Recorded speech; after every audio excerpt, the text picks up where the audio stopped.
Hello everyone. आज हम लोग केमिस्ट्री में अम्ल, क्षार और लवण का पार्ट 2 करने वाले हैं। अगर कोई बच्चा फर्स्ट टाइम ये पढ़ रहा है तो आपसे रिक्वेस्ट रहेगा आप पार्ट 1 भी देखिए। और ऐसा नहीं है कि पार्ट 1 और पार्ट 2 कनेक्टेड है, लेकिन उसको देखिए क्योंकि उसमें भी काफ़ी सारा कंटेंट है। इसके बाद आपको इसका देखना है, ठीक है।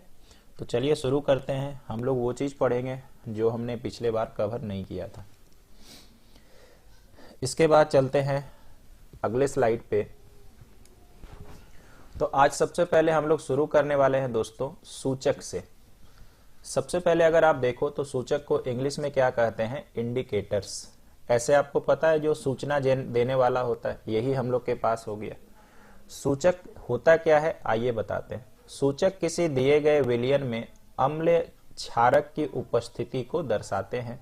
ध्यान रखिएगा, किसी विलयन में मतलब कोई लिक्विड में अम्ल है कि क्षार है उसकी सूचना देने वाला सूचक है, मतलब बताने वाला। इनका रंग या गंध अम्लीय या क्षारीय माध्यम में बदलता है। इसका मतलब ये हो गया कि जो सूचक होगा अब वो क्या करेगा, इसका रंग भी बदल सकता है और गंध भी बदल सकता है। वो अम्ल और क्षार के अनुसार बदलेगा। अब आप सोचेंगे सर कैसा गंध आएगा, कैसा रंग आएगा, वो कुछ देर के बाद आपको बताएंगे, ठीक है। इसके बाद अगर हम लोग चलते हैं आगे तो सूचक के प्रकार कितने हैं, ठीक है। सूचक के प्रकार कितने हैं? तो सूचक जो होते हैं कई तरह के होते हैं, ठीक है ना। सूचक जो होते हैं कई तरह के होते हैं, परंतु जो मेन है वो अपने को पढ़ना है। प्राकृतिक सूचक। प्राकृतिक शब्द से मतलब ही लग रहा है कि जो अपने आप में पाया जाता है, जो लेबोरेटरी में तैयार नहीं किया जाता है ना, इसको कहते हैं दोस्तों प्राकृतिक सूचक, ठीक है। अब अगर देखते हैं वे सूचक जो प्राकृतिक स्रोतों से प्राप्त होते हैं प्राकृतिक सूचक कहलाते हैं, ठीक है। आप इसे संसूचक भी बोल सकते हो, सूचक भी बोल सकते हो। जैसे लिटमस। अगर आपको ध्यान होगा तो मैंने पार्ट 1 में लिटमस के बारे में पढ़ा दिया है, ठीक है। लिटमस के बारे में पढ़ा दिया, कोई इसमें समस्या नहीं है। इसके बाद हो गया हल्दी। प्राकृतिक रूप से पाया जाता है। ये कैसे यूज होता है, क्या इसको करना, वो बाद में देखते हैं। इसके बाद चाइना रोज। रोज मतलब गुलाब, एक तरह का रोज पाया जाता है जो चाइना रोज कहलाता है। और लाल गोभी बहुत रेयर केस में आपने देखा होगा, ठीक है। हमारे इधर भी आता है, ठीक है। ऐसा नहीं कि हमेशा हर जगह मतलब हर जगह पाया जाता है, बहुत रेयर केस में आपको ये देखने को मिलेगा। तो ये हमारे प्राकृतिक सूचक हो गए। अब इसको कैसे व्यवहार में लाया जाता है आगे हम लोग पढ़ेंगे। लास्ट टाइम में आपको मैंने लिटमस भी बताया था, ध्यान रखिएगा। लिटमस और लिटमस पत्र थोड़ा सा डिफरेंस इसमें है। लास्ट टाइम पे मैंने आपको एक चीज और बताया था कि लिटमस का अपना एक कलर क्या होता है। तो ध्यान से देखो, लिटमस विलयन बैगनी रंग का रंजक होता है। लिटमस जो विलयन है, विलयन मतलब लिक्विड, ठीक है। लिटमस जो विलयन है उसका अपने आप का जो कलर होता है वो कैसा होता है? बैगनी होता है। आपको यह सवाल कैसे कर सकता है वो मैं बताता हूं। आपको पूछ सकता है कि जब अम्ल या क्षार वाला हम लोग लिटमस पत्र नहीं लेते हैं तो उसका अपना कलर कैसा होता है? तो बिल्कुल से बोलना है बैगनी रंग का होता है। अब ये लिटमस विलयन कहां से प्राप्त होता है, ये दूसरा एमसीक्यू आएगा। जो थैलाफाइट समूह, ठीक है, जो थैलाफाइट समूह के लाइकेन के पौधे से निकलता है। ये आपने शायद सुना होगा, ठीक है। ये आपने शायद सुना होगा कि लाइकेन नाम का एक पौधा होता है, ठीक है। लाइकेन नाम का एक पौधा होता है और इसी से क्या बनता है? लिटमस विलयन बनता है, ठीक है। इसी से क्या बनता है दोस्तों? लिटमस विलयन बनता है। और जैसा कि मैंने बोला, ये देखिए आगे लिखा है, लिटमस विलयन जब ना तो अम्लीय होता है ना क्षारीय होता है तब इसका रंग बैगनी होता है। ध्यान से देखिएगा ये, नहीं तो अक्सर बच्चे सोचते क्या है, ठीक है ना, अक्सर बच्चे सोचते हैं सर हमने तो नीला लिटमस पढ़ा हुआ है और लाल लिटमस पढ़ा हुआ है, ठीक है। तो ये थोड़ा सा दिक्कत नहीं हो जाएगा सर, ठीक है। तो यहां पर आपको यही आपको देखना है कि जब ये अम्लीय या क्षारीय नहीं होगा, ठीक है ना, तब आपको याद रखना है कि ये बैगनी रंग का होता है। आशा करते हैं दोस्तों हम लोग को ये समझ में आया होगा। थोड़ा सा चलेंगे हम लोग आगे, ठीक है, थोड़ा सा चलेंगे हम लोग आगे।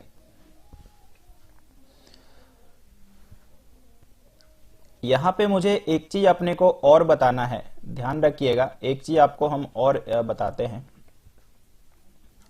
ठीक है, थोड़ा सा माफी चाहेंगे, थोड़ा सा।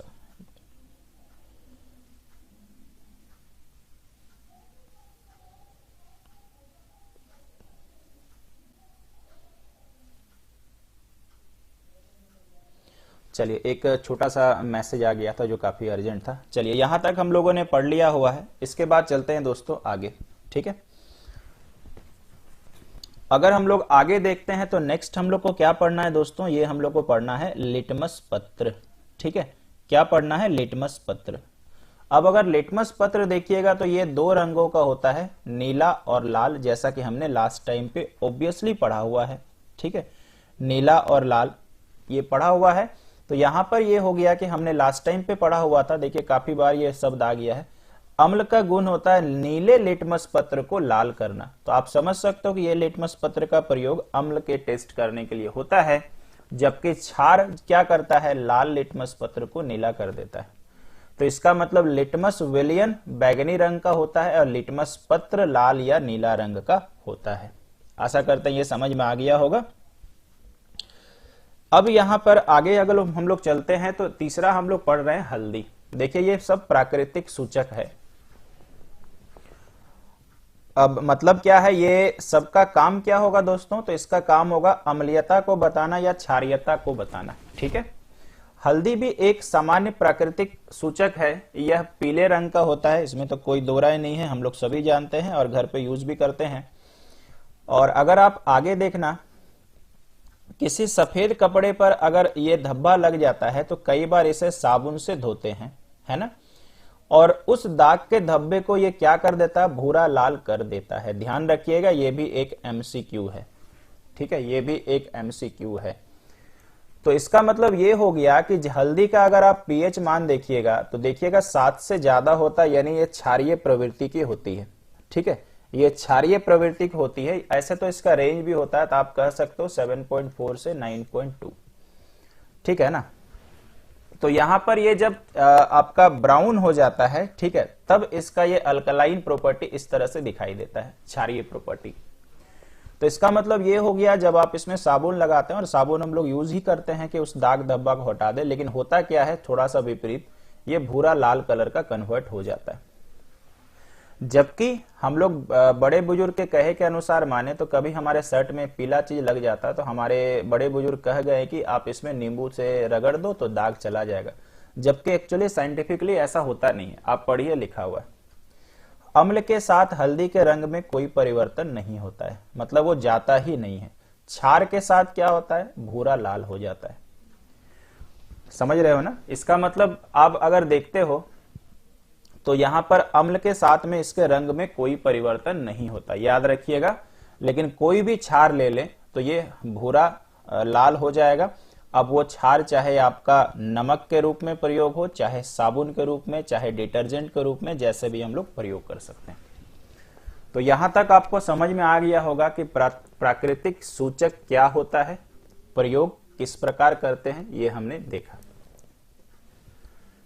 अब आइए कुछ और संश्लेषित सूचक, सिंथेटिक। जैसे ही वर्ड मेरे को सिंथेटिक आया, दिमाग में इमीडिएट जाना चाहिए, यानी ये लेबोरेटरी में तैयार किया जाता है केमिकल से, ठीक है। हमेशा याद रख लेना दोस्तों, जब से ही सिंथेटिक वर्ड आया तो हम लोग का ये हमारा तैयार किया जाएगा लैब में। क्लियर है? ठीक है।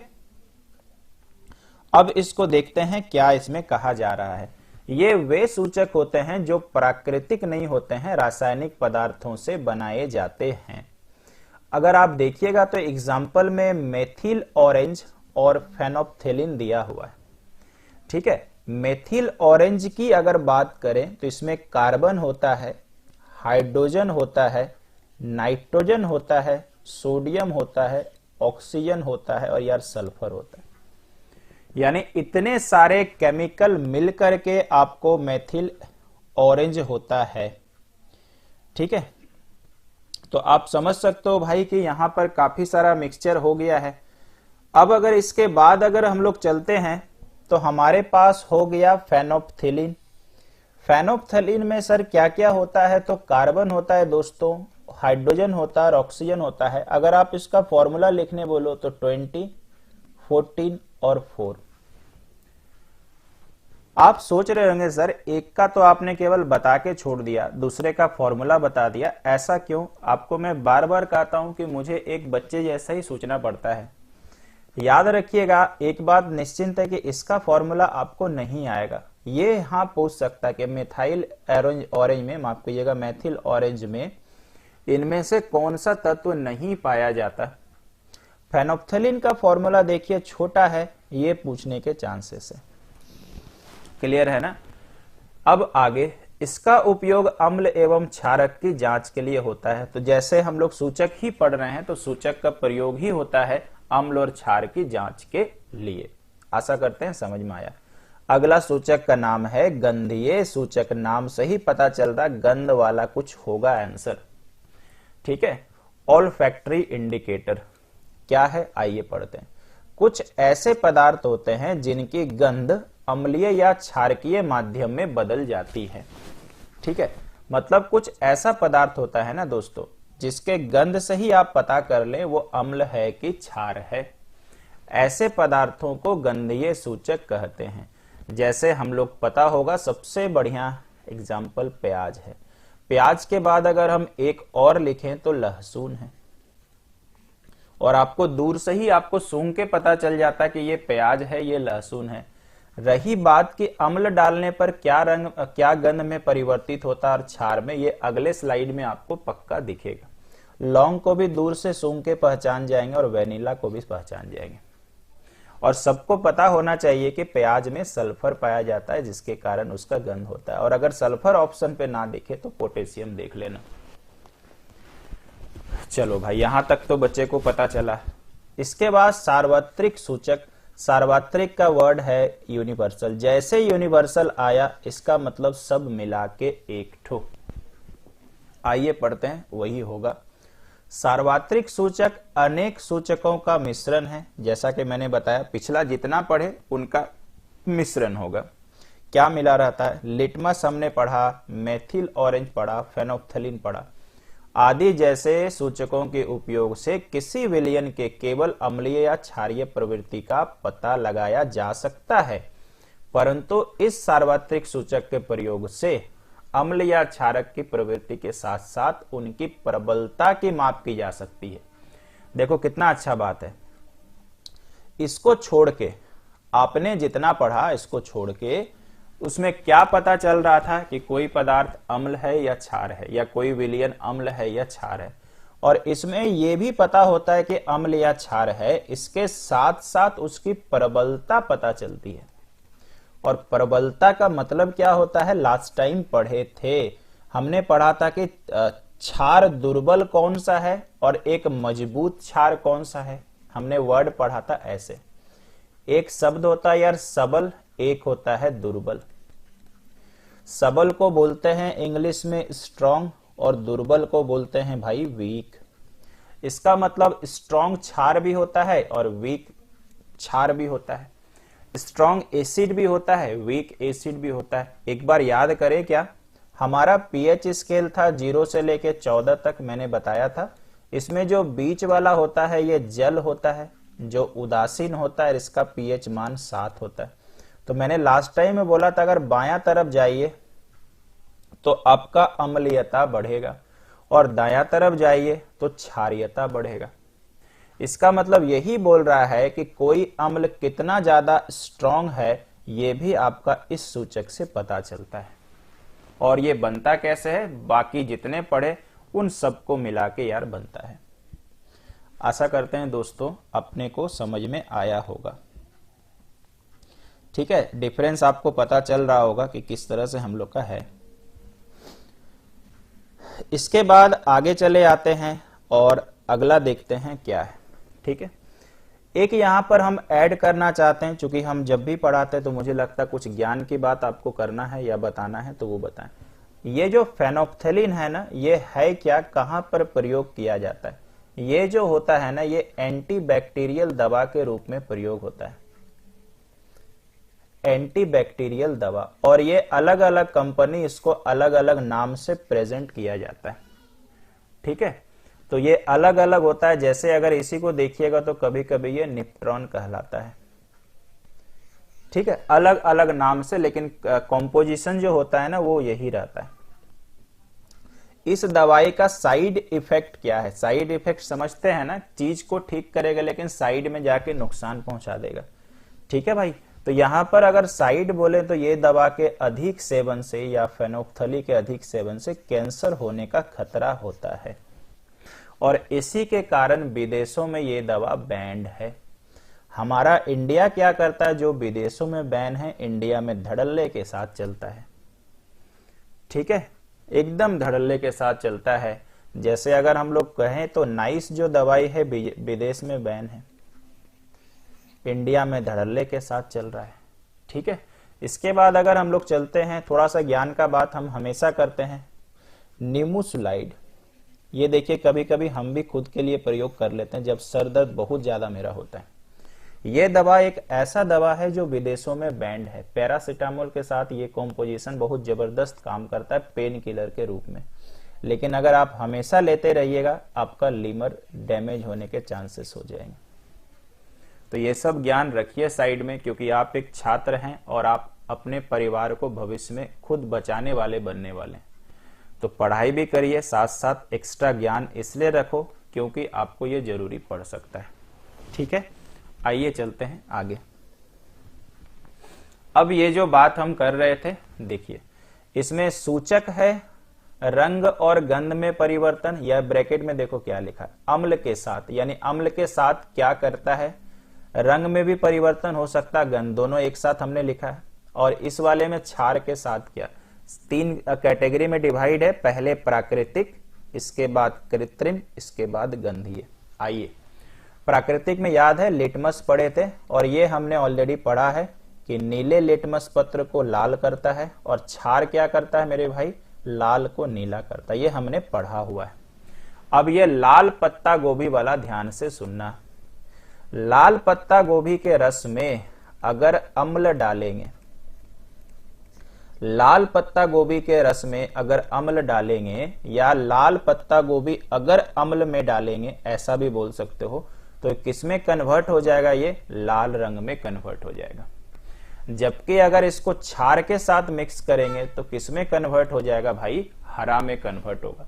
बहुत रेयर केस में टीचर भी पढ़ाते हैं और बहुत रेयर केस में एक बच्चा भी जानकारी रखता है। ये मालूम है सारा नोट्स एनसीईआरटी बुक से बनाया गया है, क्योंकि उससे बेस्ट कोई किताब है भी नहीं। वो पढ़ लिया ना तो एग्जाम निकलना ही निकलना है।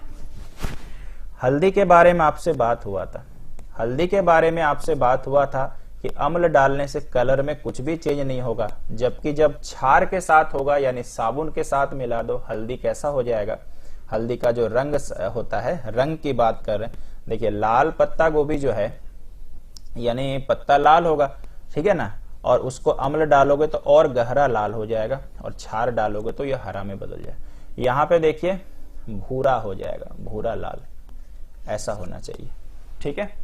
चौथा नंबर देखिए, एक हाइड्रेंजिया का फूल होता है, इसके रस में अगर अम्ल डालते हैं तो ये नीले रंग का हो जाएगा, और ये क्षार डालेंगे तो गुलाबी। ध्यान रखना लिटमस वाला जरूरी है, हल्दी वाला जरूरी है।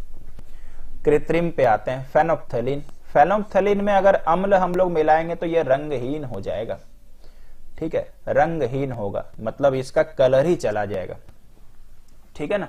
फेनोप्थलीन में अगर हम लोग अम्ल डालेंगे तो क्या हो जाएगा, इसका कलर ही चला जाएगा, ठीक है। अब रह गया कि यहां पर सर एक सवाल आता है, फेनोप्थलीन होता कैसे करके है, कैसा रंग होता है सर, इसका रंग गुलाबी होता है, और क्षार डालने से देखो ये गुलाबी में कन्वर्ट होता है, चलेगा ना। अच्छा मुझे एक, अच्छा माफ कीजिएगा, यहां पर अगर हम लोग एसिड के साथ रिएक्शन करें, रंग चलो लिखे हुए, ठीक है। इसके बाद एक अगर आपको मिथाइल ऑरेंज का बताएं, अच्छा चलिए लिखा हो, मेरे को लगा नहीं लिखा हुआ। मिथाइल ऑरेंज के साथ अम्ल अगर रिएक्ट करवाएंगे तो कैसे कन्वर्ट हो जाएगा, लाल में, और क्षार में होगा तो यार पीला। फिर से आपसे मेरा विनती है ये दोनों याद करिए, एग्जाम में जहां तक मुझे उम्मीद है आया है सवाल। जो गंध देने वाला पदार्थ होता है ना उसके गंध में परिवर्तन होगा, जो गंध देने वाला पदार्थ होता है ना उसमें गंध में परिवर्तन होगा, ध्यान रखिएगा। और जो आपका केमिकल है उसके रंग में परिवर्तन होगा। तो प्याज में दोस्त गंध होता है, इसमें अगर आप अम्ल मिला दीजिए इसका गंध बहुत बढ़ जाएगा। आपको एक एक्सपेरिमेंट बताते हैं, घर में करके देखिएगा अगर फुर्सत है आपके पास तो, क्योंकि आप लोग बहुत ज्यादा मेहनती लोग हैं, फुर्सत नहीं मिलता है। कभी रहता है तो अपने छोटे भाई बहन को या भविष्य में कोई संतान होगी उनको बताइएगा। क्या मैं बताता हूं, प्याज को काट लीजिए और उसमें नींबू निचोड़ दीजिए, देखिएगा कि प्याज क्या तहलका मचाता है। आपका पड़ोस वाला भी आ जाएगा कि इसके घर में भैया आज चिकन बन रहा है, अगर नॉन वेजिटेरियन होगा तो। प्याज ज्यादा कट रहा है ना भाई। तो इसका मतलब अम्ल अम्ल डाल देने से प्याज का गंध और जबरदस्त भागता है। समझ रहे हो भाई? ठीक है, तो आशा करते हैं ये क्लियर हो गया सब लोगों को। ठीक है, चलिए इसके बाद बढ़ते हैं यार आगे। अगर इसमें क्षार मिला दें तो कोई गंध नहीं, मतलब ये इसके गंध को समाप्त कर देता है। ऐसे एक छोटा सा टिप्स, अगर आप प्याज को उबाल देते हो तो भी इसका गंध हट जाता है, यानी आपका झांस भी खत्म होता है। झाग जानते हैं ना, आंख में जो लगता है, ये भी समाप्त हो जाता है, ये भी याद रखिएगा। कई बार क्या करते हैं, मुझे इसको पढ़ाते पढ़ाते एक दारू वाले का याद आया। ठीक है, कई लोग लेके टुल हो जाते हैं। ठीक है, टुल हो जाना मतलब समझते होंगे। ठीक है, भगवान करे आप नहीं लेते होंगे भाई। तो लेके पूरा टुल हो जाता है और टुल होके पत्नी के पास भी जाना पड़ता है। तो सोचता है कि भाई टुल तो एडजस्ट कर लेंगे, लेकिन मुंह का गंध कैसे उनको दिखा पाएंगे, उसके लिए तो कुछ जुगाड़ लगाना पड़ेगा। तो मुंह में गुटखा ठूसता है, समझ रहे हैं ना। और ये एक्चुअली दारू जो होता है ना दोस्त, दारू अल्कलाइन होता है ना, दारू होता है अल्कलाइन, समझिएगा ध्यान से। वो सोचता है कि गुटखा अगर हम लोग दाब लेंगे ना तो मेरी पत्नी को गुटखा का ही गंध पता चलेगा।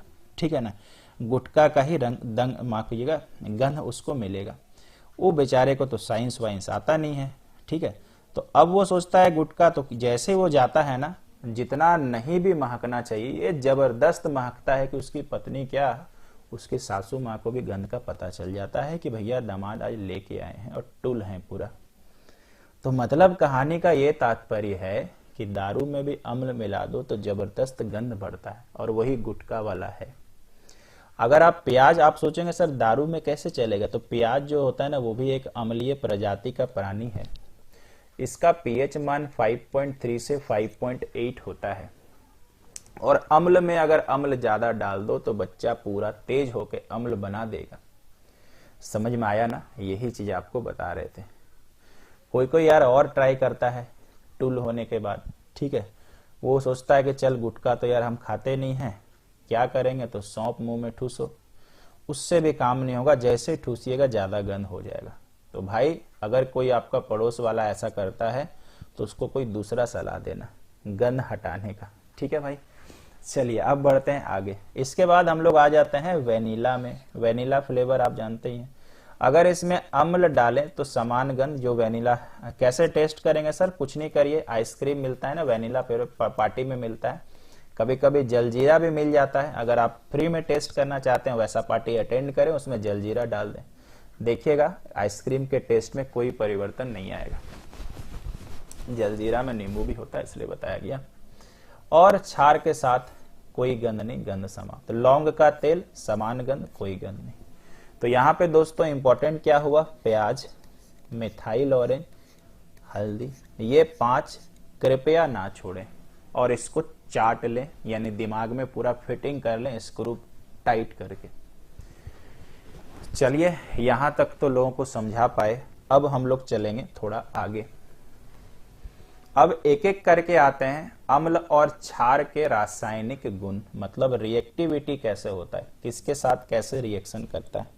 ठीक है, आइए सबसे पहले हम लोग पढ़ने वाले हैं धातु से अभिक्रिया। धातु अम्ल के साथ अभिक्रिया करके क्या देता है और क्षार के साथ क्या देता है, आइए पढ़ते हैं। देखिए अम्ल के साथ अगर धातु मिला देंगे तो क्या बनेगा, लवण प्लस हाइड्रोजन। इसको याद रखिएगा, एग्जाम पे आया हुआ है। सबसे अच्छी खबर यह है कि इसको याद किए तो ये भी याद हो गया। देखिए सेम है। क्षार भी धातु के साथ अभिक्रिया करके क्या देता है, लवण प्लस हाइड्रोजन। ये एग्जाम्पल एक सेटिस्फेक्शन के लिए है, एग्जाम पे नहीं आएगा, आप एकदम निश्चिंत रहो। सवाल कैसे आएगा सर, अम्ल के साथ धातु मिलाने पर कौन सी गैस निकलती है? यार निकलती यही वाली है, ठीक है। तो 2HCl अम्ल हो गया, धातु मैंने Zn ले लिया तो ZnCl के साथ चला जाएगा, ये बेचारा कल्टी मार के निकल जाएगा। यहां पे भी अगर देखते हो तो ZnOH है ना, होना चाहिए था लेकिन हुआ नहीं। तो कैसे हो जाएगा दोस्तों, मुझे पता होना चाहिए कि हाइड्रोजन निकलता है, यानी ये वाला निकलेगा, यानी ये वाला अगर निकलेगा तो ये पूरा एक साथ, और सही में हुआ, बाकी तो बैलेंसिंग थ्योरी लगा। आशा करते हैं बात समझ में आया है। मेन रूप से आपको ये याद करना है कौन सी गैस का निर्माण होता है। अगला हम लोग पढ़ने वाले हैं पॉप टेस्ट, ठीक है ना। आजकल तो लोग फादर को भी पॉप बोलते हैं भाई सीरियल में, ठीक है, पता नहीं वो घर पे क्या बोलता होगा, ठीक है। अगर उसको पॉप बोल देंगे तो फिर चर्च वाले को क्या बोलेंगे भाई, चर्च के जो पिताजी होते हैं वो भी पॉप हो जाता है, ठीक है। खैर चलिए, आजकल जमाना बदल गया है, जनरेशन नया है, अभी आपका जो जनरेशन आगे आएगा क्या पता क्या बोले, ठीक है, बॉप भी बोल सकते हैं। चलिए भाई देखते हैं क्या है। हाइड्रोजन गैस से निहित परख नली, परख नली जानते होंगे, कुछ ऐसा होता है, कभी न कभी स्कूल में देखे होंगे, कॉलेज में तो साइंस नहीं लिए होंगे तो इससे कोसों दूर हैं आप लोग। हाइड्रोजन गैस से निहित परख नली के पास जलती हुई मोमबत्ती लाई जाती तो पॉप की ध्वनि उत्पन्न होती। कैसी भाई, पॉप की ध्वनि, आपके पिताजी वाली ध्वनि नहीं, पॉप की ध्वनि, ठीक है। कैसे देखिए ध्यान से, हाइड्रोजन गैस से निहित, मान लीजिए यहाँ पर हाइड्रोजन गैस है, इसके सामने अगर आप एक मोमबत्ती लाएंगे, पॉप करके मुंह से भी पॉप पॉप आवाज निकाल लीजिएगा, वैसा ध्वनि उत्पन्न होता है। इस टेस्ट को क्या करने के लिए किया जाता है, पॉप का ध्वनि निकला मतलब परख नली में हाइड्रोजन है। एग्जाम में क्या आएगा सर, पॉप पॉप तो करेगा नहीं, ठीक है। तो यार आपको पूछेगा जो पॉप टेस्ट होता है किस गैस को पहचानने के लिए प्रयोग किया जाता है, तो हाइड्रोजन गैस को पहचानने के लिए, है ना मस्त पॉप। आगे बढ़ते हैं भाई, आगे आते हैं। धातु कार्बोनेट और धातु बाई कार्बोनेट के साथ अभिक्रिया। पहला हमने क्या लिखा, अम्ल के साथ अभिक्रिया करेगा तो क्या, और क्षार के साथ अभिक्रिया करेगा तो क्या। सबसे पहले आइए Na2CO3, फिर हम ऊपर जाएंगे। सभी बच्चों को पता होना चाहिए ये धोवन सोडा का फॉर्मूला है। धोवन सोडा माने धोने वाला सोडा, ठीक है। और अगर हम लोग यहां पर सेकेंड सोडा की बात करें, ये किसका है, तो बेकिंग सोडा, हमेशा एग्जाम पे आता है। बेकिंग सोडा मतलब खाने वाला सोडा, किसमें होता है भाई, पाव रोटी में। ऐसे तो हम लोग बचपन से पाव रोटी बोल के बड़ा हुए हैं, पैर रोटी, ठीक है, लेकिन होता भाई पाव। मेरे को भी बड़ा चल के पता चला, हम लोग तो पाव जबरदस्ती में बोल रहे थे, होता पाव रोटी है। पाव रोटी कैसे खाइएगा भाई बताइए, ऐसे आप लोग अभी भी पाव ही बोलते होंगे, ठीक है। तो भाई एक हो गया धोवन सोडा और एक हो गया बेकिंग सोडा, ठीक है। इसको क्या कहते हैं सर, इसको कहते हैं सोडियम कार्बोनेट, ये नाम भी याद रखना है आपको। और इस वाले में क्या होता है, सोडियम कार्बोनेट, बीच में लगा दो बाई, आपके घर में जो बाई आती है, ठीक है, मेरे घर पे तो नहीं है भाई, गरीब लोग हैं, तो सोडियम बाई कार्बोनेट, ठीक है। तो इतना सारा चीज तो अपने को याद रखना है। अब ऊपर चलते हैं। अम्ल जब धातु कार्बोनेट मतलब सोडियम कार्बोनेट, कोई भी एक एग्जांपल लिए, धातु कुछ भी रख सकते हैं, जिंक कार्बोनेट भी ले सकते हैं, इसके साथ अभिक्रिया करती है तो क्या निर्माण होता है। ये रिएक्शन बस मेंटल सेटिस्फेक्शन के लिए, अपने को दोस्त ये याद रखना, ये और ये, यानी जब अम्ल जो होता है, या आप उल्टा बोलो, जब धातु कार्बोनेट अम्ल के साथ रिएक्ट करता है तो तीन चीजों का निर्माण होता है, लवण मतलब नमक, कार्बन डाइऑक्साइड और पानी। दूसरा सिस्टम पे सर कैसे पूछेगा, खुद ही समझदार हो आप लोग, ठीक है। कार्बोनेट पर जब अम्ल डालते हैं तो कौन सी गैस निकलती है, ये निकाला मैंने, कार्बन डाइऑक्साइड। कार्बोनेट से याद रख लो कार्बन डाइऑक्साइड, कहानी खत्म हो गया। अम्ल से याद रख लो हाइड्रोजन, क्षार से याद रख लो हाइड्रोजन। याद करने का अपना अपना जुगाड़ होता है भाई आदमी का, ठीक है। और पानी निकलता है।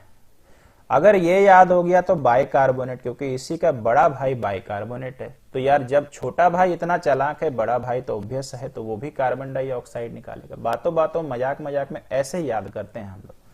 तो अम्ल जब बाइकार्बोनेट यानी NaHCO3 के साथ अभिक्रिया करे तो भी कार्बन डाइऑक्साइड गैस का निर्माण होता है। लवण भी बनता है, जल भी बनता है। समझ में आ गया इतना दूर तक? क्षार के साथ याद रखिएगा, कार्बोनेट अभिक्रिया नहीं करता है, बाइकार्बोनेट अभिक्रिया नहीं करता है। अच्छा हुआ नहीं किया, अपने इधर का बच्चा रिलैक्स हो गया, नहीं तो एक टेंशन और देके जाता।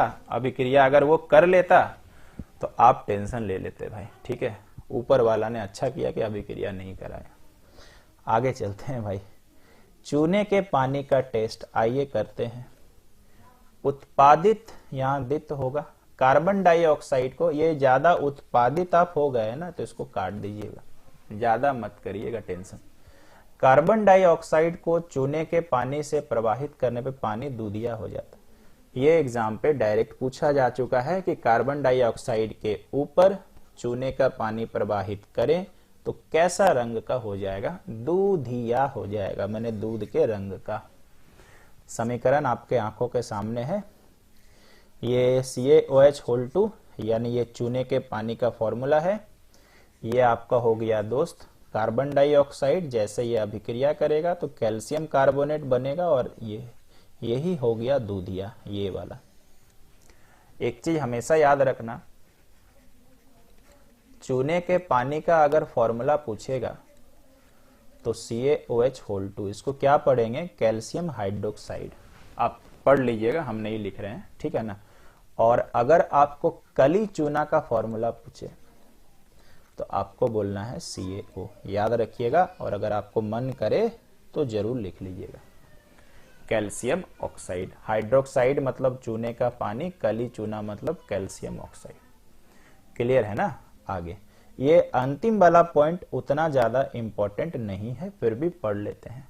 अधिक मात्रा में कार्बन डाइऑक्साइड प्रवाहित करने पर, बहुत ज्यादा अगर आप कार्बन डाइऑक्साइड दे देंगे तो होगा क्या? ये जल में घुलनशील, पानी में घुल जाएगा।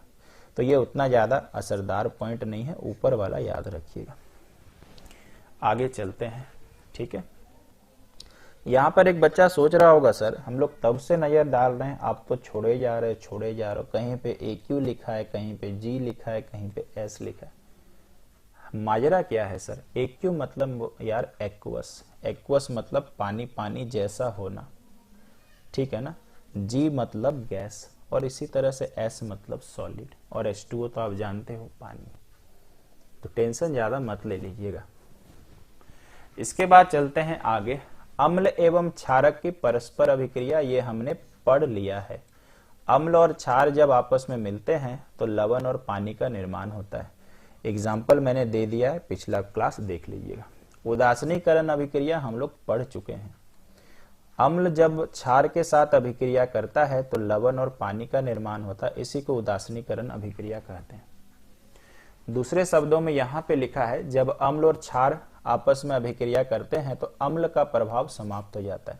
जैसे जब पेट में ज्यादा अम्ल बन जाए तो आप क्षार का प्रयोग कर लें तो आपका अम्ल यानी एसिडिटी समाप्त हो जाता, यही उदासीनीकरण है। ठीक है भाई, चलते हैं आगे। कुछ उदाहरण हैं, ये उदाहरण मैंने ऑलरेडी दिया हुआ है, आपको ये वाला पक्का याद होना चाहिए, बहुत ही ज्यादा इंपॉर्टेंट है। जब प्रबल अम्ल को दुर्बल क्षार के साथ अभिक्रिया कराएंगे, प्रबल मतलब स्ट्रॉन्ग एसिड को वीक बेस के साथ रिएक्शन कराएंगे तो क्या होगा? अम्लीय विलयन बनेगा और पानी। तो पानी सोचो ये हमेशा बनेगा ही बनेगा जब भी अम्ल और क्षार अभिक्रिया करेगा, ठीक है ना। अब चलते हैं भाई आगे। प्रबल अम्ल प्लस दुर्बल क्षार क्या बना? अम्लीय लवण। अम्लीय वर्ड याद रखिए। दुर्बल क्षार दुर्बल अम्ल और प्रबल क्षार क्या बन जाएगा? क्षारीय। प्रबल अम्ल प्रबल क्षार उदासीन। मतलब कैसे याद रखो, अब हम आपको लॉजिक बताते हैं। सेम सेम आपका रहेगा तो उदासीन हो जाएगा। जैसे अगर आप इस वाले को देख लो, इस वाले को, तो इसमें उदासीन अभिक्रिया हो रहा है। यानी ये वाला जो है ना, ये स्ट्रॉन्ग जो है बेस है, ये हमारा जो है स्ट्रॉन्ग जो है एसिड है, ठीक है ना। तो सेम सेम रहेगा तो उदासीन, और अलग अलग रहेगा तो अम्लीय या क्षारीय बनेगा। कैसे पता करेंगे आपको बताते हैं। दोनों में जो स्ट्रॉन्ग होगा और जिस भी प्रजाति को होगा वही बन जाएगा। कहने का तात्पर्य क्या है, प्रबल अम्ल दुर्बल क्षार, दोनों में पावरफुल कौन है, प्रबल वाला। प्रबल के साथ क्या लगा है सर, अम्ल लगा, अम्लीय बनेगा। बहुत सिस्टमेटिक बेस आइडिया है याद करने का। इसमें देखिए दुर्बल अम्ल प्रबल क्षार, दोनों में यार स्ट्रॉन्ग कौन है, प्रबल है। प्रबल में लगा क्या है, क्षार, क्षारीय बनेगा। कहानी खत्म।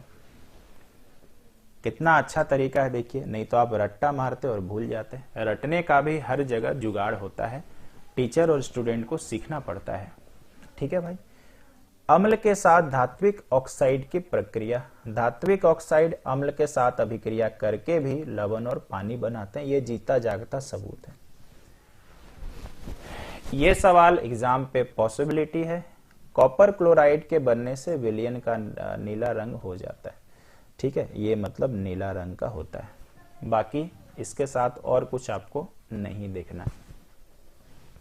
इसके बाद कहता है जलीय विलयन में अम्ल और क्षारक। जल की उपस्थिति में अम्ल H+ आयन बनाते हैं, ये तो हमने अम्ल का परिभाषा में भी पढ़ा हुआ है, ये ज्यादा कोई टेंशन नहीं है। और जल की उपस्थिति में क्षारक आयन बनाते हैं, तो ये दोनों पॉइंट हमने पढ़ा हुआ है। आपको तीसरा चौथा पे ध्यान देना है। सभी क्षारक जल में घुलनशील नहीं होते, सभी क्षारक जल में घुलनशील नहीं होते। अब इसके बाद ही इंपॉर्टेंट आपको नजर आएगा, जल में घुलनशील क्षारक को क्षार कहते हैं, ये क्षार का परिभाषा है। जल में जो घुल जाए वैसे क्षारक को यार क्षार कहा जाता है। सभी क्षार क्षारक होते हैं परंतु सभी क्षारक क्षार नहीं होते। इंपॉर्टेंट पॉइंट याद रखिएगा, चलेगा ना, कोई समस्या नहीं है, ठीक है। अच्छा आगे बढ़ते हैं। जल के साथ अम्ल या क्षार को मिलाते समय सावधानी बरतनी चाहिए। क्यों सर ऐसा, ठीक है, हमेशा अम्ल या क्षारक को ही जल में मिलाना चाहिए और इसे हिलाते रहना चाहिए, क्योंकि यह प्रक्रिया अत्यंत ऊष्माक्षेपी है। मतलब अगर पानी में आप अम्ल डाल रहे हो और अगर आप तुरंत इसको मिलाए नहीं तो तुरंत विस्फोट भी हो सकता है, यानी बहुत ज्यादा ऊष्मा ऊपर फेंक देगा और आपके झुलसने के चांसेस हैं। ऐसा हो रहा है, ये इसका कहना है। ऊष्मा छेपी मतलब जो छेप देता है, माने चेप देता है, मतलब ऊष्मा निकाल देता है, ये इसका कहना है, ठीक है भाई। चलते हैं आगे। अगला हमारे पास एक छोटा सा फोटो है। ये देखिए यहाँ पर पानी डाला जा रहा है अम्ल में और यहाँ अम्ल डाला जा रहा है पानी में। ये क्या बताने का प्रयास किया गया है, इसमें क्या सही है और क्या गलत है, ये बताने का प्रयास किया गया। कहता यह है कि पानी को कभी अम्ल में मत डालो भाई, टेंशन हो जाएगा। हमेशा पानी में अम्ल को डालो, यानी अगर पानी और अम्ल का रिएक्शन कराना है तो पानी में अम्ल डालना चाहिए, अम्ल में पानी नहीं डालना चाहिए। क्यों, नीचे लिखा हुआ है। हमारे इधर का एक गांव वाला लड़का बोलेगा कि क्या सर आप मजाक करते हैं, ठीक है, पानी अम्ल में डालो चाहे अम्ल में पानी डालो, बात तो भैया वही हुआ, बताओ। फिर वो बंदा मेरे को कान में आके बोलेगा अरे सर दूध में हम लोग तो मिलाते हैं, दूध में पानी डालो चाहे पानी में दूध डालो। तो मेरे भाई फर्क तो है ना, दूध में पानी डालो तो कस्टमर नाराज नहीं होता है और पानी में दूध डाल के देंगे तो कस्टमर तुरंत नाराज हो जाएगा। यही हाल यहाँ पे। आइए कारण समझते हैं।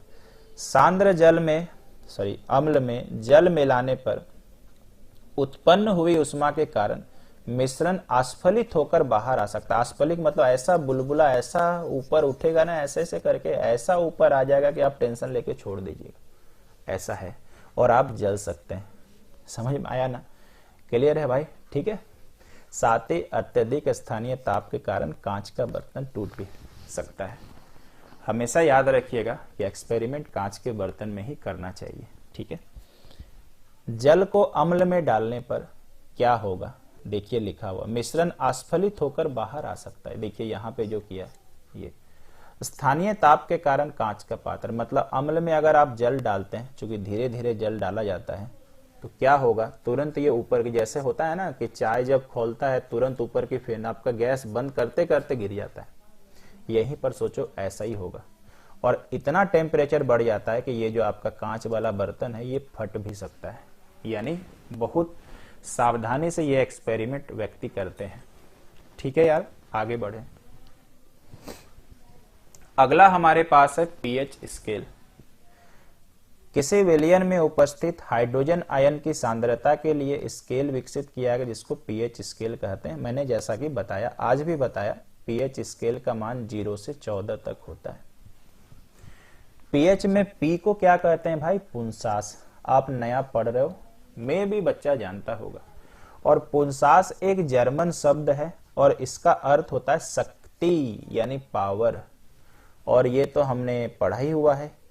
पीएच का मान 7 हो तो ये उदासीन कहलाएगा, 7 से कम हो तो अम्लीय कहलाएगा, 7 से ज्यादा हो तो क्षारीय कहलाएगा। कौन सा बड़ा बात है यार, ठीक है ना।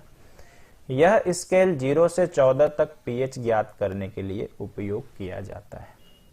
एक देखिए क्या दिखाने का ये लोग प्रयास किया है, दुर्बल अम्ल और प्रबल अम्ल।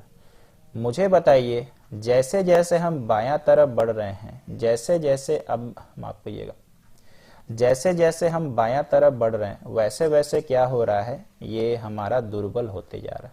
मालूम है ऐसा क्यों? हम बताते हैं आपको। अगर आप पीएच स्केल को देखते हो तो ये न्यूट्रल, जैसे जैसे आप इस स्केल में बायां तरफ आइएगा तो हाइड्रोजन आयन का सांद्रता बढ़ेगा, इसलिए अम्लीय गुण बढ़ रहा है। समझ रहे हैं ना, उल्टा मत सोच लीजिएगा। ठीक है भाई। तो यहां पर अगर आप देखते ये हैं तो यहां पर ये दिखाने का प्रयास क्या किया गया है कि यहां पर ये 7 है और यहां पे भाई यहां 0 है।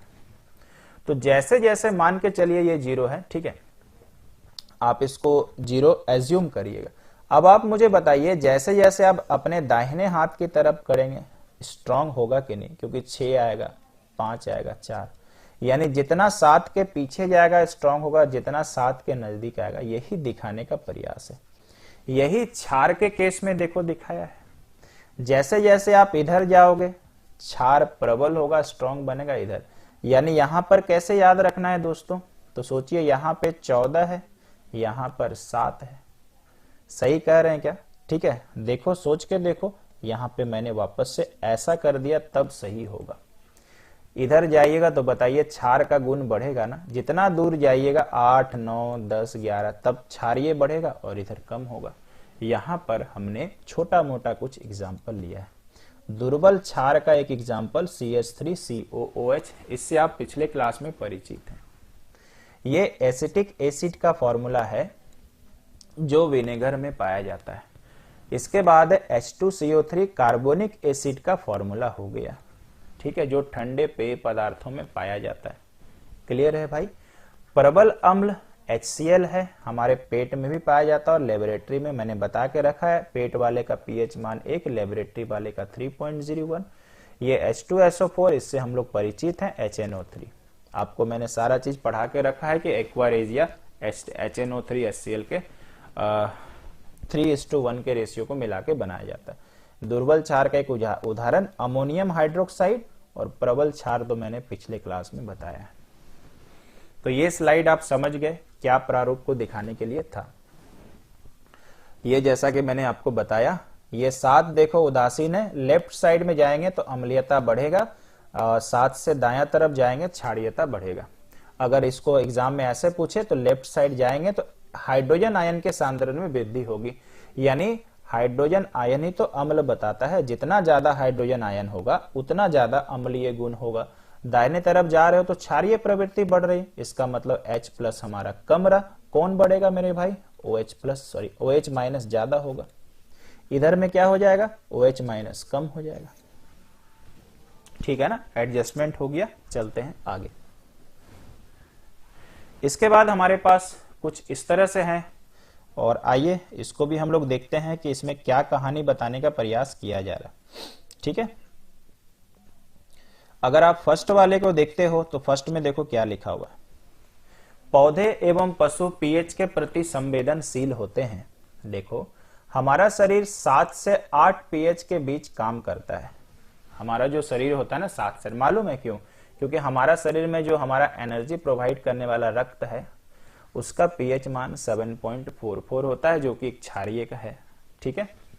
वर्षा के जल में जल की पीएच मान जब 5.6 से कम हो जाती है तो अम्लीय वर्षा। कई बार एग्जाम पे पूछा है कि अम्लीय वर्षा का पीएच मान कितना, 5.6 से कम, तो आप याद रख सकते हो 5।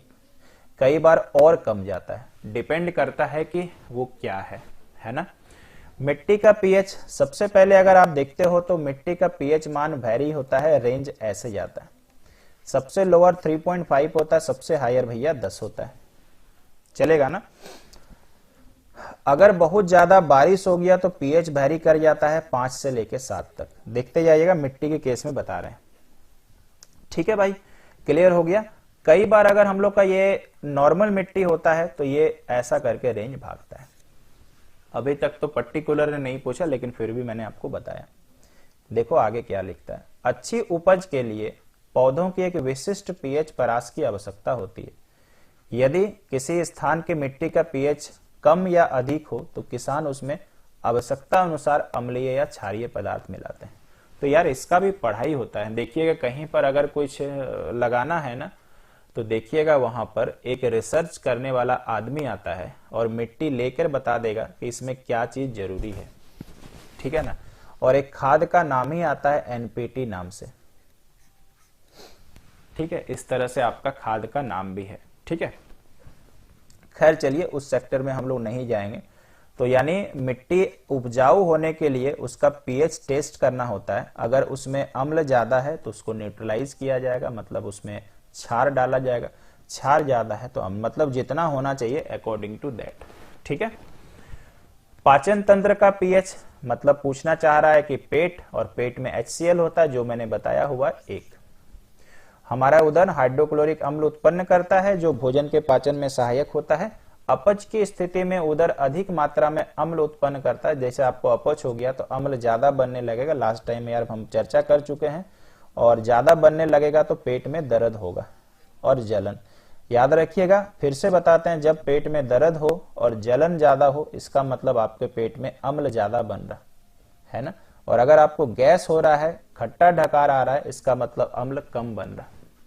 तो जब आपके पेट में दर्द होता है तो दर्द के लिए क्या डॉक्टर दवाई देते हैं, एग्जाम पे आ चुका है, उसको बोलते हैं एंटासिड। एंटासिड इंग्लिश में संधि विच्छेद करो तो क्या होता है, एंटी एसिड। यानी एसिड को एंटी यानी काटने वाला, इसीलिए नाम पड़ा यार एंटासिड। चलेगा ना। तो ज्यादा अम्ल बन जाने से एंटासिड दिया जाता है। जैसे क्षारकों का उपयोग किया था जो अम्ल को सीधे मात्रा में उदासीन कर देता है। क्योंकि भाई बहुत ज्यादा अम्ल बने तो उसको काटने के लिए क्या दीजिएगा, क्षारी दीजिएगा ना, तब ना उदासीन होगा, तब ना पानी बन के यूरिन के थ्रू से बाहर निकलेगा। क्लियर है भाई। ठीक है। एग्जाम्पल में बोला है कि एंटासिड के रूप में मिल्क ऑफ मैग्नीशिया का प्रयोग हम लोग करते हैं। अच्छा, पीएच परिवर्तन के कारण दंत क्षय। आदमी का दांत देखिएगा कई किसी भी उम्र में आजकल टूटना चालू हो जाता है, वो भी पीएच से रिलेटेड है। मुंह के पीएच का मान 5.5, जैसे लार का पीएच हो जाता है 5.5 से 7.5 रेंज। अगर बात करें तो 5.5 से अगर कम हो जाएगा तो दांतों का टूटना प्रारंभ हो जाएगा। एक्चुअली टूटना वर्ड मैंने गलत बोला है, क्षय होना। सबसे पहले वो घिसना चालू होता है। कभी देखिएगा दांत है आधा टूट के गिर गया, उसके बाद फिर थोड़ा और टूटा और फिर लास्ट में चला गया, है ना, ऐसा होता है। दांतों का इनमेल जो होता है, दंत वलग यानी जो बाहरी आवरण होता है, वो किसका बना होता है, कैल्शियम फॉस्फेट का। ये भी अपने आप में एक अच्छा सवाल है। जो शरीर का सबसे कठोर पदार्थ होता है, देखिए आपको शायद पता होगा कि शरीर का सबसे कठोर पदार्थ इनमेल होता है। ठीक है, इसको एनामेल भी बोलते हैं। यह जल में नहीं घुलता, लेकिन मुंह के पीएच का मान 5.5 से कम होने पर संक्षारित हो जाता है। मतलब पानी में यह डिसॉल्व नहीं होता है, लेकिन अगर पीएच मान कम हो गया तो घिस जाएगा। क्षारकीय दंत मंजन का उपयोग करने से अम्ल की अधिक मात्रा को उदासीन किया जा सकता है। देखो 5.5 से अगर कम गया, मान लो 3 हो गया, तो अम्ल ज्यादा बढ़ गया ना, और इसको अगर मेरे को न्यूट्रलाइज करना है तो क्षार मिलाना पड़ेगा। और इसीलिए हम लोग दंत मंजन प्रयोग करते हैं, चाहे पेप्सोडेंट हो, चाहे कोलगेट हो, चाहे बाबा रामदेव जी का दंत कांति हो, सबके सब क्षार हैं। आखिरी डिस्कस करेंगे पशुओं एवं पौधों द्वारा उत्पन्न रसायनों से आत्मरक्षा। मधुमक्खी का डंक एक अम्ल छोड़ता है, सबसे पहले मधुमक्खी के डंक में या काले चींटी के डंक में कौन सा अम्ल पाया जाता है, अपने को याद रखना है, फॉर्मिक अम्ल। हमेशा एग्जाम पे आते ही रहा है। फॉर्मूला क्या है सर, HCOOH। लाल चींटी के डंक या मधुमक्खी के डंक में ये अम्ल पाया जाता है और इस अम्ल का जबरदस्त एक दिक्कत है कि ये दर्द पैदा करता है और जलन पैदा करता है। तो इसीलिए मधुमक्खी अगर आपको काट ले तो आपको दर्द और जलन पैदा होगा। इसको आराम पहुंचाने के लिए एग्जाम पे आता है कि क्या प्रयोग करेंगे, तो बेकिंग सोडा, और बेकिंग मतलब खाने वाला सोडा, ठीक है। इसको क्या करना चाहिए, जहां पर डंक लगा है वहां पर आपको लगा देना चाहिए, तो जिससे आपको दर्द में आराम मिल जाए, ठीक है। नेटल के डंक वाले बाल मेथनोइक अम्ल छोड़ते हैं, इसी को दोस्त मेथनोइक अम्ल बोलते हैं, जो मैंने फॉर्मिक अम्ल लिखा है, जिसके कारण जलन वाले दर्द का अनुभव होता है। इसका इलाज डंक वाले स्थान पर डाक पौधे की पत्ती रगड़ कर किया जाता है, और डाक पौधे की पत्ती में ये बेकिंग सोडा का प्रॉपर्टी पाया जाता है, ठीक है। चलो यहां तक अच्छा ज्ञान मिला हम लोगों को, आगे बढ़ते हैं। इस वाले में आपको याद होगा, देखो प्रबल क्षार प्रबल अम्ल दोनों सेम रहे तो उदासीन हो जाएगा। प्रबल क्षार दुर्बल क्षारक कैसे याद कराए थे आपके टीचर ने, दोनों में स्ट्रॉन्ग कौन है, प्रबल। ये क्या लगा है शब्द, अम्ल, सर अम्लीय होगा। प्रबल क्षारक दुर्बल अम्ल, प्रबल क्षारक प्रबल वाले में क्या वर्ड लगा है, क्षारक, क्षारीय होगा। ऐसे याद करना, कभी भूलिएगा नहीं। उदासीन का एग्जाम्पल NaCl, जिसका मान pH से कम हो। सबसे ज्यादा अम्लीय कौन होता है, NH4Cl, या सबसे ज्यादा तो नहीं बोलेंगे यार, HCl चला जाएगा। क्षारीय का एक एग्जाम्पल CH3। इसको क्या पढ़ेंगे सर, आइए बताते हैं। ये अमोनियम क्लोराइड हुआ, ये तो बताए थे। इसको क्या पढ़ेंगे sir, sodium acetate, CH3COONA, CH3COONA, ठीक है। आगे चलते हैं। इसके बाद आ जाते हैं साधारण नमक से रसायन। साधारण नमक से रसायन किस किस रूप में व्यवहार किया जाता है, एक एक करके सबके बारे में पढ़ना। सबसे पहले सोडियम हाइड्रोक्साइड है, फिर बिरंजक चूर्ण, बिरंजक चूर्ण मतलब ब्लीचिंग पाउडर, सबका फॉर्मूला याद रखिएगा। बेकिंग सोडा का मैंने बता ही दिया। धोने वाला सोडा का कंप्लीट फॉर्मूला ये है, Na2CO3 10H2O, पूरा भी कभी कभी एग्जाम पे आता है। और प्लास्टर ऑफ पेरिस का फॉर्मूला है CaSO4, पूरा याद रखिएगा, इंटू हाफ H2O, ठीक है ना। चलिए सोडियम हाइड्रोक्साइड में आइए पढ़ते हैं। सोडियम क्लोराइड के जलीय विलयन से विद्युत प्रवाहित करने पर यह वियोजित होकर सोडियम हाइड्रोक्साइड उत्पन्न करता है। इस प्रक्रिया को क्लोर क्षार प्रक्रिया कहते हैं। याद रख सकते हैं, मेरे अनुसार उतना भी ज्यादा इंपॉर्टेंट नहीं है। ये कुछ आपका विद्युतीकरण प्रक्रिया है। एनोड मतलब याद रखिएगा प्लस चार्ज, कैथोड मतलब याद रखिएगा माइनस चार्ज। हो सकता है आपको बोले कि विद्युतीकरण प्रक्रिया में जब सोडियम हाइड्रोक्साइड का विद्युतीकरण प्रक्रिया होता है, विद्युतीकरण का मतलब होता है विद्युत प्रवाहित करना, अगर ये प्रक्रिया होता है तो क्लोरीन गैस कहां पर और हाइड्रोजन गैस कहां पर जाके जमा होती है, ये क्वेश्चन बन सकता है और जरूर याद रखिएगा। तो क्लोरीन गैस एनोड पर जाके इकट्ठा होती है, हाइड्रोजन कैथोड पे जाके। एक्चुअली एक तरह का छड़ होता है, ऐसा लिया जाता है ना, एक प्लस चार्ज होता है एक माइनस। तो यहां पर जाकर के जब ये पूरा अभिक्रिया, माफ कीजिएगा, विद्युत प्रवाहित वाला प्रक्रिया पूरा हो जाता है तो यहाँ पे जाके Cl2 इकट्ठा हो जाएगा पूरे छड़ में, और उसके बाद यहाँ पर H2, फिर इसको अलग कर दिया जाता है। ठीक है भाई, क्लियर। इसके बाद और इसमें मेन पॉइंट क्या है सर, उपयोग। H2 का उपयोग क्या होता है, ईंधन मार्गरीन में, ईंधन के रूप में आप बोलो ना डायरेक्ट, कोई इसमें टेंशन नहीं। क्लोरीन का उपयोग स्वच्छता के लिए, कीटाणु मारने के लिए, और क्या सर, PVC पॉलीविलाइन क्लोराइड और CFC क्लोरोफ्लोरोकार्बन के लिए। HCl का उपयोग लेबोरेटरी में तो आपको पता ही है, और सिंस पेट में पाया जाता है तो आराम से गैस कर सकते हैं दवाई के रूप में। NaOH धातुओं से ग्रीस हटाने के लिए, साबुन, कागज बनाने के लिए। वो जो सोडियम एसीटेट देखे थे ना, वो सोडियम एसीटेट साबुन बनाने के लिए ही व्यवहार किया जाता है। तो इतना सारा था इस वाले स्लाइड का इंपॉर्टेंट पॉइंट। अगला हमारे पास है विरंजक चूर्ण यानी ब्लीचिंग पाउडर। कैसे बनाया जाता है यह अभिक्रिया जरूर याद रखिएगा। शुष्क बुझे हुए चूने को, बुझे हुए चूना, इसका फॉर्मूला क्या होता है सर, कैल्शियम हाइड्रोक्साइड, जैसा कि पीछे बताया गया। इस पर अगर क्लोरीन गैस प्रवाहित करेंगे तो विरंजक चूर्ण बन जाएगा। अभिक्रिया जरूर याद रखिएगा, विरंजक चूर्ण का फॉर्मूला जरूर याद रखिएगा। विरंजक चूर्ण का सर इस्तेमाल क्या होता है, हम लोग सब लोग जानते हैं कि आप हमेशा कुएं में इसका पानी साफ करने के लिए या कीटाणु मारने के लिए करते हैं। देखो सबसे नीचे में लिखा हुआ पीने वाले जल को जीवाणुओं से मुक्त बनाने के लिए रोगाणुनाशक के रूप में। एक तो ये हुआ। दूसरा आते हैं, दूसरा देखो ऊपर वाला लिखना, वस्त्र उद्योग में सूती एवं लिनेन के विरंजन के लिए, यानी सूती कपड़ा को एक क्या बोला जाता है, सूती कपड़ा बनाने के लिए आप इसको बोल सकते हो, इसका प्रयोग किया जाता है। तीसरा पॉइंट ये याद रखिएगा, इसको छोड़ दीजिए, कागज की फैक्ट्री में लकड़ी के मज्जा यानी इस तरह से करने के लिए। ठीक है भाई, ये विरंजक चूर्ण का प्रयोग हो गया। इंपॉर्टेंट क्या था सर, ये इंपॉर्टेंट था। तीसरा बेकिंग सोडा। बेकिंग सोडा फिर से आया।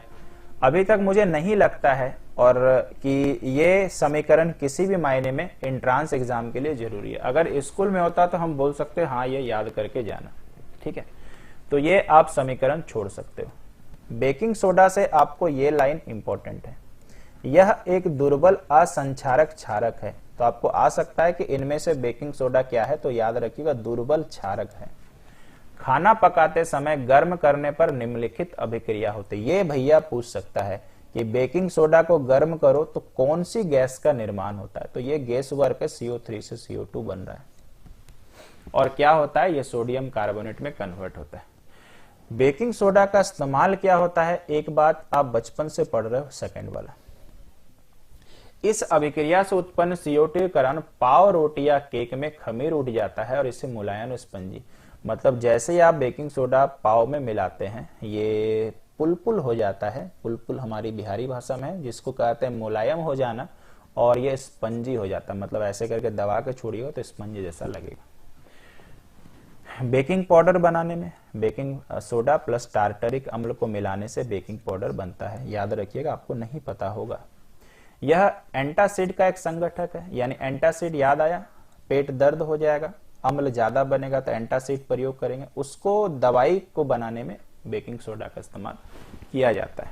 ठीक है, और आखिरी बोलता है इसका उपयोग सोडा अम्ल के अग्निशमन में भी किया जाता है। खैर इतना ज्यादा इंपॉर्टेंट ये नहीं है। धोने का सोडा, आइए धो करके अपना ये पूरा पढ़ते हैं। सोडियम कार्बोनेट के पुनः क्रिस्टलीकरण होने से धोने का सोडा प्राप्त होता है। ये अगर आपको पूरा पता है ना तो ये अभिक्रिया सोचो याद है, देख लीजिए, हंसी खुशी याद हो गया।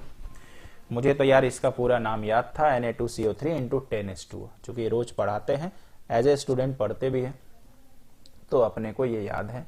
ये क्षार होता है क्योंकि आप कपड़ा धो रहे हो तो क्षारी है, तो सोडियम कार्बोनेट में पानी मिला दो तो ये बन जाएगा। उपयोग क्या होगा सर, पहले तो कपड़ा पूरा धोइए, ठीक है, कोई इसमें टेंशन नहीं लेना। इसका उपयोग कांच, साबुन, कागज उद्योग में होता है, मतलब इनके निर्माण में इसका उपयोग होता है। इसका उपयोग बोरेक्स के उत्पादन में भी होता है ना। बोरेक्स आपका एक केमिकल भी है ना। दूसरा बोला जाए बोरेक्स से दवाई भी यूज होता है, ठीक है, तो दवाई भी बनता है। हमारे होम्योपैथी में एक बोरेक्स नाम का दवाई ही आता है जिसका उपयोग छाला को हटाने के लिए किया जाता है, मुंह का छाला का, बहुत अच्छा दवाई है। घरों में साफ सफाई के लिए भाई धोने का सोडा, धोना है मतलब पूरा धो दो जहां है, अपने पति को छोड़ के, ठीक है। आगे है भाई, ठीक है, लड़कियां सुन ले, भविष्य में कहीं इसी से मत धोना चालू करिएगा। जल के स्थायी कठोरता को हटाने के लिए इसका मतलब जल में स्थायी कठोरता जो होता है, मतलब जो जाता नहीं है, उसको हटाने के लिए इसका उपयोग करते हैं। आगे बढ़ते हैं भाई। प्लास्टर ऑफ पेरिस, बहुत बार इसका फॉर्मूला पूछ चुका है। एक तो यार प्लास्टर ऑफ पेरिस याद रखिएगा, दूसरा जिप्सम। यहां ऐसे हम लिखते हैं, ऐसे हमारे स्लाइड में लिखा हुआ है। जब इसमें आधा H2O होता है ना तो ये प्लास्टर ऑफ पेरिस होता है, हम ऐसे याद रखते हैं। और जब इसमें 2H2O होता है ना तो ये जिप्सम होता है। नीचे वाला जिप्सम है और ऊपर वाला प्लास्टर ऑफ पेरिस है, ठीक है। प्लास्टर ऑफ पेरिस का फॉर्मूला प्लीज याद रखिएगा और ये लाइन पक्का याद रखिएगा। जिप्सम को 373 केल्विन पर गर्म करने पर यह जल के अणुओं को त्याग कर कैल्शियम सल्फेट हेमीहाइड्रेट या अर्धहाइड्रेट बनाता है, ठीक है। तो देखो जिप्सम, माफ कीजिएगा, जिप्सम को 373 में गर्म किया था, ठीक है। तो यहां पर आपको हो गया, क्या बन गया है, ये देखिए आपका जिप्सम का निर्माण होता है। क्लियर हो गया भाई, कोई इसमें समस्या नहीं है, ठीक है। उपयोग क्या होता है, तो प्लास्टर ऑफ पेरिस का उपयोग आप तो देखते हैं, हड्डी फड्डी में पूरा चिपकाया रहता है, प्लास्टर कर देता है। नाम ही है प्लास्टर तो प्लास्टर कर दीजिए, ठीक है। बस दीवार में सीमेंट वाला प्लास्टर मत समझिएगा, तो टूटी हड्डियों को सही जगह रखने के लिए इसका उपयोग होता है। कई सारे खिलौने बन जाते हैं। सतह को चिकना, जो पुट्टी कराते हैं घर में, वो भी प्लास्टर ऑफ पेरिस का चिकना बनाने के लिए, खिलौना बनाने के लिए, सजावट के लिए बहुत सारा इस्तेमाल है भाई। क्लियर है भाई, कोई समस्या नहीं। आखिरी पॉइंट ये रहा और आपका एसिड बेस खत्म होता है। क्रिस्टलीकरण का जल लवण के एक सूत्र इकाई में जल के निश्चित अणुओं की संख्या को, यानी किसी लवण में जो अणु की संख्या होती है, जल का जो अणु होता है, उसे क्रिस्टल का जल कहते हैं। आपको हम बस इतना ही सलाह देंगे, आप इसको थोड़ा याद कर लो, ज्यादा डीपली नॉलेज लेने का फायदा नहीं मिलेगा। इसमें जल का अणु कितना है 5, इसमें कितना है भैया 10। अगर आप इस सब का पूरा फॉर्मूला याद रखे हो तो यहां जितना होगा आंसर वही, यहां जितना होगा आंसर वही, यहां जितना होगा आंसर वही। तो ये था दोस्तों अम्ल, क्षार और लवण का आखिरी पार्ट, पूरा ये खत्म हो गया है। इसके बाद हम लोग कुछ सवालों के साथ आपसे मिलेंगे, तब तक पढ़िए अगर आपको समय मिलता है घर पे पढ़ने को तो। अभी के लिए इतना ही। Thank you so much.